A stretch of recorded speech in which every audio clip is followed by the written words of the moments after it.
October 2ಕ್ಕೆ Prashant Kishore ಹೊಸ ಪಕ್ಷವನ್ನ ಸ್ಥಾಪನೆ ಮಾಡಲಿದ್ದಾರೆ. 2025ರ ಬಿಹಾರ ವಿಧಾನಸಭಾ ಚುನಾವಣೆಯಲ್ಲಿ ಸ್ಪರ್ಧಿಸಲಿದ್ದಾರೆ.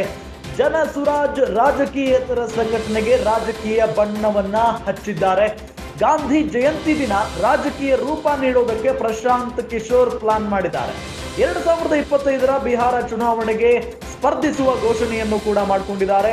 2 ವರ್ಷ ಹಿಂದೆ ಜನ ಸುರಾಜ್ ಎಂಬ ಸಂಘಟನೆಯನ್ನ ಪ್ರಶಾಂತ್ ಕಿಶೋರ್ ಆರಂಭ ಮಾಡಿದ್ರು. ಹೊಸ ಪಕ್ಷ ಆರಂಭದಿಂದ ನಿತೀಶ್ ಕುಮಾರ್ಗೆ ಪ್ರಶಾಂತ್ ಸವಾಲನ್ನ ಹಾಕಿದ್ರು.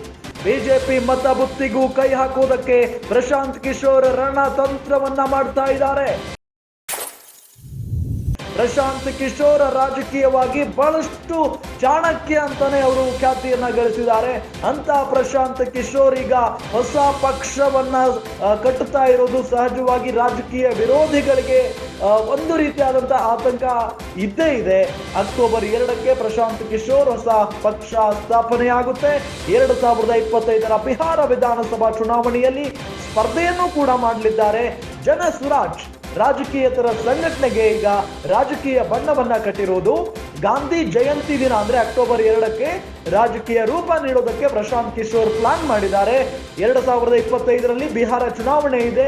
ಆ ಚುನಾವಣೆಗೆ ಸ್ಪರ್ಧಿಸ್ತೇವೆ ಅಂತ ಹೇಳಿ ಈಗಾಗಲೇ ಪ್ರಶಾಂತ್ ಕಿಶೋರ್ ಘೋಷಣೆಯನ್ನು ಕೂಡ ಮಾಡಿ ಆಗಿದೆ. 2 ವರ್ಷದ ಹಿಂದೆ ಜನ ಸುರಾಜ್ ಎಂಬ ಸಂಘಟನೆಯನ್ನ ಪ್ರಶಾಂತ್ ಕಿಶೋರ್ ಆರಂಭ ಮಾಡಿದ್ರು. ಈಗ ಹೊಸ ಪಕ್ಷ ಆರಂಭದಿಂದ ನಿತೀಶ್ ಕುಮಾರ್ಗೆ ಪ್ರಶಾಂತ್ ಕಿಶೋರ್ ಇಲ್ಲಿ ಸವಾಲನ್ನ ಹಾಕಿದಂತೆ ಕಾಣಿಸ್ತಾ ಇದೆ. ಜೊತೆಗೆ ಬಿಜೆಪಿಯ ಮತಬುತ್ತಿಗೂ ಕೈ ಹಾಕೋದಕ್ಕೆ ಪ್ರಶಾಂತ್ ಕಿಶೋರ್ ಇಲ್ಲಿ ಪ್ಲಾನ್ ಮಾಡಿರೋದು.